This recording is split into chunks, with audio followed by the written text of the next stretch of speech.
Good morning. Happy Friday, everybody. I'm Marc Middleton, live here at Growing Boulder headquarters in Orlando, Florida. Kind of hard to believe that August will arrive this weekend. Of course, we're all trying to get back to some version of normal life, but it has been tough. And I don't think there is any question that there is a new normal evolving, and we're all just going to have to evolve with it. We're going to have to figure out a way to deal with it, adapt, and accommodate. That's one of my personal mantras. So I wonder, do you have any? If you have a personal mantra that you would be willing to share, we would love to hear it. So let's have it. Just put it in a comment and we'll pass it on up because I'm certain it's something that's important to you. Also wondering if you guys have been watching the Olympics. I love the Olympics because sports are really the only real live drama anymore. You just don't know what's going to happen. And we've seen a lot of that this week. And I think we all have different things that will make us emotional, that'll make us weepy. I can watch the saddest movie that there is, and I feel the sadness, but I, nowhere near close to crying. Old Yeller may be an exception. I haven't seen it in probably 50 years, but Old Yeller got to me back in the day. But for me, the exception to all of that are sports. There's nothing like seeing someone accomplish something that truly is really, really important to them and see the emotion that they have that gets to me. And it's even worse or better, depending upon how you look at it, when you see their family and how they react. The stuff with Caleb Dressel and his family in the Olympic swimming venue, if you saw that, you know what I'm talking about. The stuff with Suni Lee last night after she, surprised everybody but herself and her family, I'm sure, to win the all-around gold medal in women's gymnastics. It was really, really great stuff. So that's what gets me. I get a little weepy every time I see somebody celebrate a major accomplishment in front of or with their family and their friends. It really has been pretty exciting. We started doing these little live Facebook shows more than a year ago. We started because of the pandemic. It was our effort to try to find a way to stay in touch with you, just to continue to communicate. And our intention from the beginning was, eventually just to wind them down and stop them. But on the contrary, I think we're not only going to keep this going, some version of it, at least here on Facebook, but we will be doing more and more and more of it. And not just on Facebook, but other places. Perfect example, we talked to Rowdy Gaines live here, I think Tuesday night from Tokyo. It was 6:45 in the morning. He was getting ready to do the swimming venue for NBC, his 8th Olympics, and we just sat down and popped him in live. Yesterday, I chatted for over an hour with a 79-year-old grandmother who plays World of Warcraft on Twitch. She just started streaming less than a year ago, and she's already got 40,000 people who follow her. She streams every single day, playing the game and chatting with her people. Bill Schaefer and I interviewed yesterday from our office here a 101-year-old woman, the world's oldest lobsterer. She lives in Maine. She goes out on a boat almost daily with her 76-year-old son, and she runs the traps. She baits the traps. She takes the lobsters out of their traps, and then she takes them home and she cooks them for her kids and her grandkids and her great-great-grandkids. It's really, really fun and interesting. So, what actually is going to happen is we will just We're turning our office. Our office is very rapidly evolving into a live studio where we can go live from 5 or 6 different locations inside our offices here at just the drop of the hat. This is the perfect location. We've got the lighting is set, the audio, the video, everything is ready to just flip a switch and we can do it. So, I love this. This is one of the many things that we've adapted and accommodated to. We learned from the pandemic that this was a good way to communicate. So I don't think we're ever going to stop that. The show that we're doing right now, as you guys know, I imagine most of you at least, we're pushing this live to Facebook, but we're also pushing it live to our YouTube channel. We're pushing it live to our Twitch channel. And today, for the first time ever, we are also pushing this show live to our LinkedIn channel, which is a relatively new feature of LinkedIn that's just been made available. And we're pushing this one in particular to LinkedIn because, as you guys know, LinkedIn focuses primarily on professional networking and career development. And the guy that we're about to talk to is a heavy hitter. In fact, this guy is an icon. I have been quoting him, not just from the day that I started Growing Bolder, but for years before that.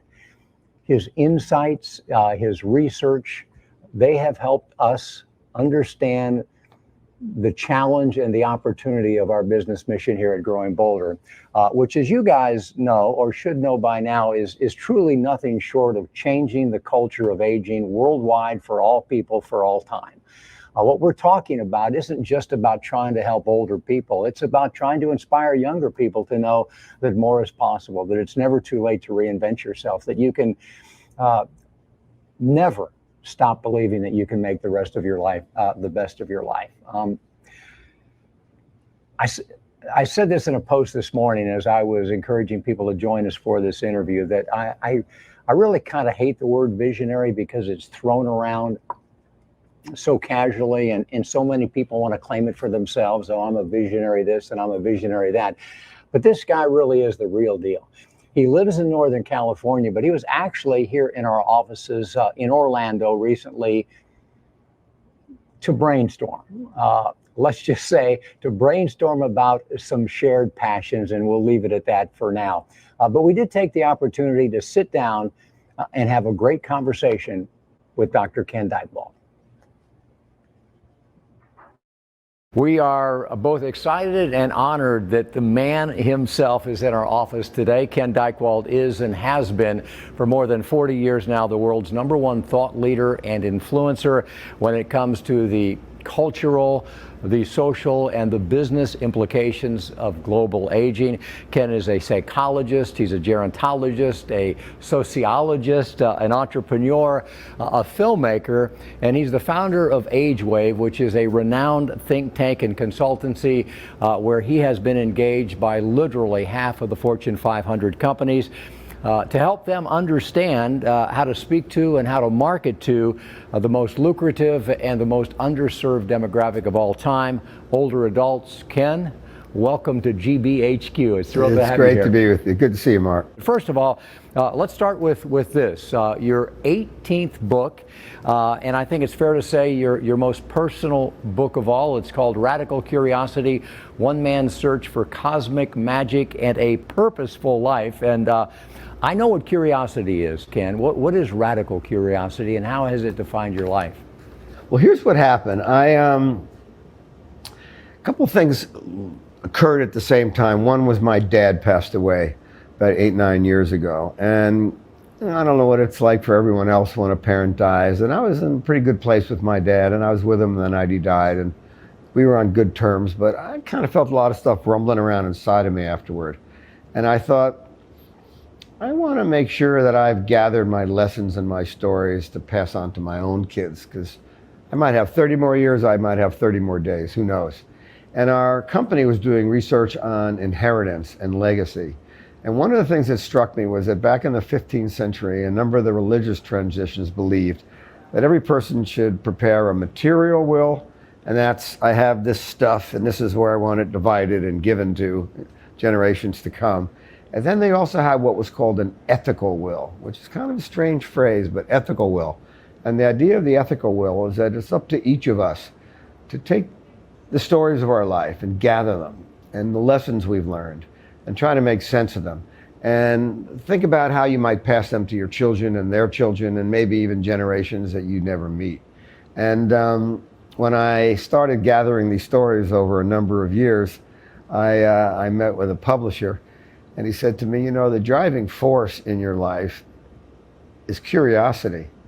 And I thought, I've never really thought of that, but yeah, I guess so. And as I cover in the book, I had kind of an odd storyline. I started out going to school to be a physicist and then dropped out and moved to Esalen Institute in Big Sur and became a yoga teacher and an expert on the mind and body. And then I started the holistic health field. But then I made a right turn into the aging field. And then not really knowing much about business, I decided to try to be an entrepreneur. And I had a lot of successes and a few failures and then some more successes. So I've lived a life of curiosity, and a lot of what's driven it is this human potential belief that each of us has probably got talents and creativities and abilities that we don't usually tap into. We only maybe use 5% of who we could be. And I've just kept trying to turn on more of my burners over the decades. I've always admired people who kind of found their purpose, early on in life. And I know that you were 23 years old, 1973, and you became the co-director of a national project that was funded by the National Institutes of Health to examine how what was newly popular back then, yoga, meditation, and biofeedback, might ultimately impact older adults. How does a 23-year-old Ken Dychtwald get that gig? It was like a sort of accident, like my kids think that you're supposed to envision life and it happens, Much in my life, Mark, has happened by accident or serendipity. I was living in Big Sur and was teaching at Esalen and teaching in accounting groups and yoga and writing Body Mind when I was 22, 23. And I lived in a little cabin. It was $150 a month and it was kind of a dump. But I thought, I'm going to stay here forever. I found my home base. And then one morning, bang, bang, bang, bang, bang on the door. Some crazy looking guy, looked like Clint Eastwood on acid. And I never met this guy, and he told me he was my landlord, but he'd been living in New Zealand, but he wanted me out of the house. And I said, no, I've got a lease. I could stay here for another 2 years. And he says, no, I want you out now. And I said, I'm not going anywhere. And then he pulls out of his vest a gun. And he puts a gun to my forehead. And no one had ever done that before. And I thought, I guess I'm leaving Big Sur today. And a friend of mine connected me with a friend of hers who was in Berkeley, who had this idea of creating a human potential curriculum. We didn't know what to call it. Buddy of ours, Stuart Brand, had just done a thing called the Whole Earth Catalog. He had a little extra money in his foundation. Gave us $5,000. We had to make up a name. We made up the name Holistic Health. And so we were the Holistic Health Council. And right at the very last minute, we had created this year-long curriculum, not a weekend workshop, not an evening lecture, but a year-long course integrating meditation and Tai Chi and proper nutrition and mindfulness and journal writing and all the kinds of things that are now popular, but this was like way back in the early stages. And Gay Luce, the woman who was my partner on this project, her mother had cardiovascular issues, hypertension. And Gay said, all right, she's an old woman. Well, let's say, what if we tried out some biofeedback and meditation and deep breathing with her? And she got better. And so Gay said, hey, let's do this whole project with old people. And I thought, old people? I was like just turning 24. I was kind of a hippie guy. I was like, do I want to spend my career with old people? And then to jump through a lot of hoops and get to the punchline, they were fabulous. They gobbled the stuff up, and they were coming in on canes and walkers and dancing out and writing books and falling in love. And we found that, wow, the human body has enormous capacity to fix itself. And it's very protein, meaning, elastic. It can be made better. And, we are more inclined in modern medicine to try to use drugs or surgery or chemotherapies. And these more natural techniques were really kind of working. But I will tell you, the punchline for me came in about the third month, and I was with the project for 5 years, and then we set up similar programs all over the world. This was before Andy Weil and Dean Ornish and some of the programs that are more famous now. We were sort of the first one in. I said to the people in our group, we'd meet for 3 hours a week, and they'd be 70, 80, 90 years old. And then they'd have homework assignments. Every one of them had to do breathing exercises or meditations or practice Tai Chi. But I said this week, hey, next week I want you all to bring pictures of when you were my age. And this is going to sound really dopey, but I think I thought that old people were always old people. I think it's probably a lot of 30-year-olds, maybe some of the people watching have kids who think, oh, mom was always old. And they brought in pictures of themselves when they were young, and they were beautiful, and they were strapping men and sexy women and military, and they weren't old people at all. They were just like me, my friends. They were like us. The other thing was I asked people to graph their life. And they said, do you mean graph your life? I said, I don't know, I just made that up. But here's a piece of graph paper. Next week I want to see what was the highs, what was the lows. Wow. And they came back. And by the way, I'd recommend that everybody try that. They came back, and here was the big surprise for me. Mostly they felt their lives were lows. There were high points and high moments, but I was in a marriage for 20 years that had never made me happy. Or I had a job that my parents wanted me to do, but I really wanted to be a musician. Instead, I was a dentist. And what I realized is that looking back at life from 90 years old, you can see the moves you made and the choices you made. And the lesson they taught me that day was, you don't want to have that many regrets. You want to get on with the things you want to do. You want to try to drop the people and the activities that are not worth your time. And you want to try to make something of yourself. And so I've lived my life with a kind of an intensity. And it was because I had the benefit of learning from elders when I was still a kid. I think every high school kid should get a course from a group of elders about life, because we stumble along for decades before we get old enough and wise enough to kind of know how it all works. Why not get some lessons, not from some pop psychologist or some television preacher? Why not get some lessons from elders who can really teach you what matters in life? I want to ask you about that because I know you're a big believer in mentors, and you've had some great ones. But in 1972, and you cover this in your book, you wrote a letter of independence to your parents. And in it you said, there are several things about me that I'm coming to understand. First, I am an explorer. I am really curious about nearly everything, and I will not rest until I have found the answers to these questions. Underneath it all, I believe I am a seeker of knowledge. I am a searcher for excitement. I am an explorer of the unexplored. So now, 50 years later, what has the explorer discovered? Has the journey given you the answers? First, two things. It's pretty crazy that I wrote that letter, and I got a copy of it from my mom and dad later in life, and I thought, wow. I was kind of pushing their buttons, because I was also saying, leave me alone, let me do what I want, and trust me. The other thing is that in the book, there's a letter from my son when he was in his 20s to my wife and I, and it's like identical. It's really eerie. The other thing is I've learned a number of things. First, I think a life of curiosity and discovery has been a blast. Second, I've learned that there's a lot of people who are willing to mentor you. You know, I had Jimmy Carter as a mentor. I had Ronald Reagan as a mentor. It wasn't their political party I was looking for. I had the good fortune of encountering Nelson Mandela. Bucky Fuller helped me figure out what I was trying to do with my life. And Maggie Kuhn, the head of the Grey Panthers, and I were very close. And Robert Butler, the founder of the National Institutes on Aging. And what I found was that if I sought out people of power and people of experience, they didn't turn me away. They kind of saw in me somebody who really wanted to make a difference in the world. And I think mentors like to have mentees to work with. So that's the thing I learned. I also learned it's really important to take care of your body. People are really cavalier about their bodies. And you can get away with that when you're 20 or 30. But man, all that stuff you didn't do right, if you were smoking cigarettes, or you're carrying extra body weight, or you didn't work your limbs, you didn't do your stretches, you hit 60 or 70 and it starts to show up as some really unpleasant stuff. So taking really good care of your body. And two more things. I did a study a few years ago in 20 countries, representing 2/3 of the world's population.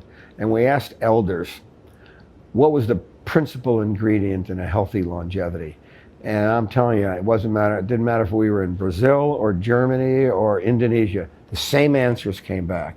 And what people said was, it's the people you love and the people who love you, your relationships. And if your relationships are struggling, make them better. And if you need new friends, go out and make new friends. But it's not about how big your house is or how much money you have in the bank. Those are all kind of nice, but relationships. And the last thing I want to say that I learned in this life, I was kind of a solo guy in my 20s and early 30s. I was kind of a make love, not war, hippie yoga guy. And I got really lucky. I fell in love. And I've remarried my wife 39 times. We get remarried every year, different location, different religion. And people say to me, why do you do that? And I always say, well, how come you don't? You know, marriages require continued commitment, you know, and we've got two fabulous kids. So I've come to see that separate from some of the money I've made or powerful people I've met, I kind of find myself to be a family man. I really love my wife and kids, and I get my biggest kick out of that relationship. Yeah, I love that about your book, where you talk about Maddie, your wife, and Zach, your son, and Casey, your daughter. I mean, it really is just an amazing family, and really, really, admirable. By the way, I want to say, see this gray hair? Yeah. My kids have given me this gray hair, man. Well, they don't always behave. Yeah. You know, being a parent is a lot crazier than I think it might have been for our own parents. Well, they did and behaved a lot like you did when you were young, so you kind of had it coming to you. There's a lot of talk now, Ken, about a longevity revolution, and science and medicine and technology are conspiring to keep people alive longer. Can that be a good thing? Is it necessarily a good thing? Because I have this, I can go to the dark side pretty quickly, and I can foresee a day when, we're kept alive longer than we really should be with a quality of life, and because there's a business motive behind it. If you can keep someone in a bed, breathing oxygen, hooked up to expensive machines, you can make a lot of money. Is that something that concerns you, or am I silly? Yeah, we're now diving into the deep waters here. So let me tell you what some of my top line thoughts are. First of all, where are we?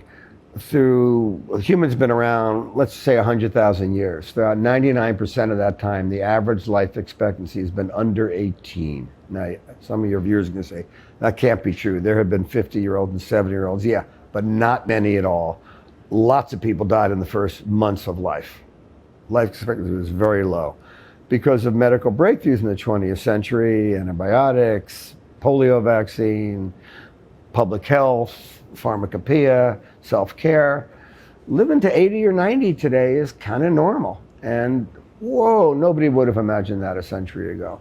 And I work in the field of geroscience, and I'm hearing some way out futurists who say that for kids born today, half of them are going to live to see their 120th birthday. There are some breakthroughs maybe 10, 20 years out that could radically change the number of years we live. Here's the two problems, all right?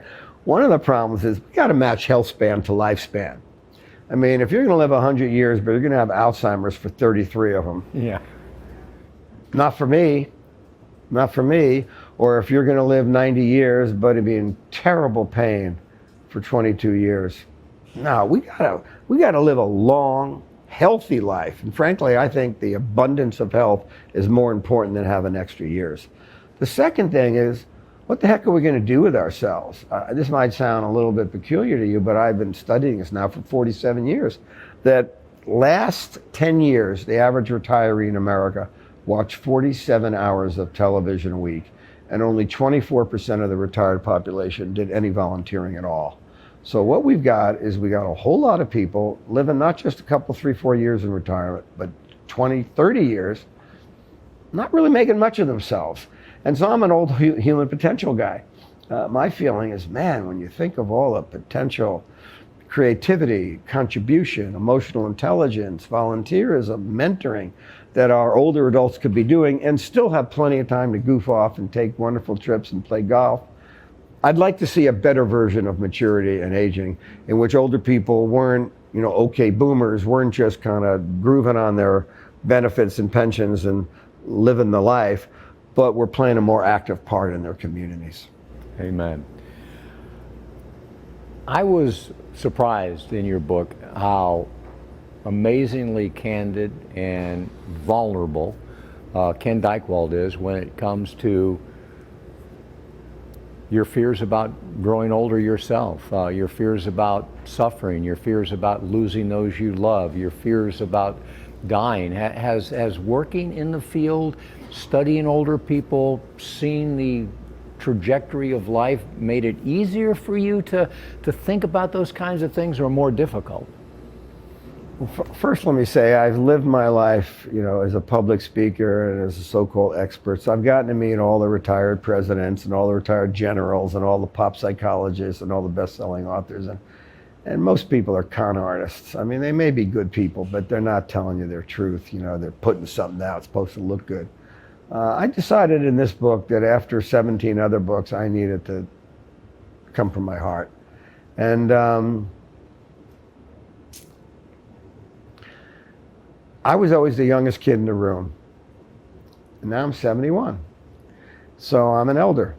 And I'm kind of liking it. I'm kind of feeling like, oh, this white hair, circling the sun 71 times. I got some perspective that I never had before. And I don't want to have society make me irrelevant. So I got to battle to stay current. Also, I've seen a lot of older people make themselves irrelevant. They don't learn TikTok. They don't know who Charlie D'Amelio is. They don't understand why Childish Gambino is so important. They're out of touch. They're still living in Woodstock, And I think that if you're going to be a modern person, even though you might be 60 or 90, you got to spend a couple, 3 hours a day learning the modern times. If you don't know how to work tech, or you don't know who the young people are, and they're a different racial, ethnic, sexual identity cohort, you're going to be out of touch. The other thing is that I've seen a lot of people struggle and suffer. My dad went blind. Never would have imagined that. He had diabetes, he was a junk food eater, and before you knew it, he had macular degeneration, then he lost all his vision. He was furious. Last 10 years of my life, every night my father would call me and tell me he was going to kill himself. He didn't want to be alive. He didn't. Then he started saying, and our mom had Alzheimer's.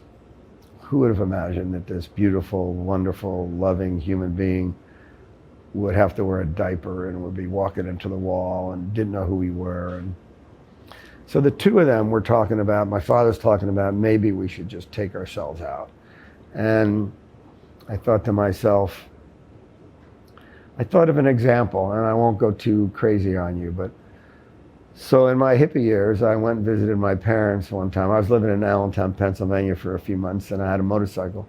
My folks were in New Jersey, and I drove to see them, and my father and I had a really bad fight. And we were out face to face, and I was really ready to just whack him. And you don't understand me, and I'm living a new life. I'm in the new age. And so as not to have a fist fight, I decided I was going to go to the bedroom and jump out the window and get on the motorcycle and drive the 2 hours. It was pouring rain, and all I had was a t-shirt and a trench coat. And there were no helmets needed then. And I'm driving, screaming and crying and angry at my dad all the way back to Pennsylvania. And then it's like 2 in the morning. I'm pulling into my apartment, and I look up the street, and there's a car turning around. And I looked at the car, it was my dad. He had the lights off. My father had followed me all the way to Pennsylvania to make sure I was okay. So I felt in his later years, I had to follow him to where he was going and make sure he was okay. And so I was with him when he passed. And I helped him calm down. He was angry and scared. And so there are parts of aging, loss, pain, suffering, I'm not keen on. I don't want to be kept alive, as you mentioned, jacked up to equipment and technology for weeks or years. It's not a version of aging I want. And I don't want to be a used to be guy.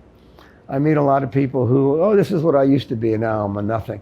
And I think it's okay if you want to just live a relaxed life, but I like the idea of being fully engaged in the dance of life. And I'd like to keep that going throughout all my years. You write about legacy, and are you getting a little more revolutionary as you get older? I mean, you've built a business being the guy in terms of consumerism, in terms of, B2B kind of stuff. It seems to me like you're, with this book and with the conversations we've had, you're starting to focus more on changing the culture of aging for individuals. And great for the business opportunity, but let's talk about the personal opportunity. You're asking good questions. I'm going to give you an honest answer. Give it to me. So one of my mentors was a guy named Robert Butler. He was elegant human being. He was a physician. He was a Pulitzer Prize-winning author. He was the director of the National Institutes on Aging. And he was the guy that started geriatric medicine in the United States. And his plan was to have geriatrics being a competency that was everywhere. And he died a few years ago. And a few of us got together and we said, boy, what a great guy. How lucky we were to have him as a mentor. But you know what? He didn't get the job done. And I was friends with Maggie Kuhn in the 1970s. Maggie started the Grey Panthers to eliminate ageism. And recently people have asked me, you knew Maggie, you guys were talking about ageism in the 1970s. Hey, guess what? You didn't get the job done. What's wrong with you guys? Were you too busy trying to make money and get on TV to get the job done? I've been doing a lot of thinking about that.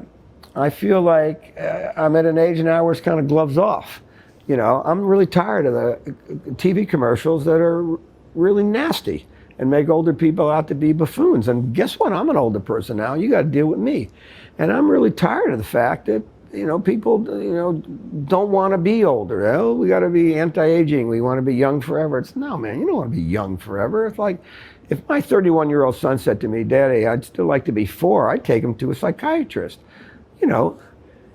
Life is a cycle, like life is an arc, we become more of who we are.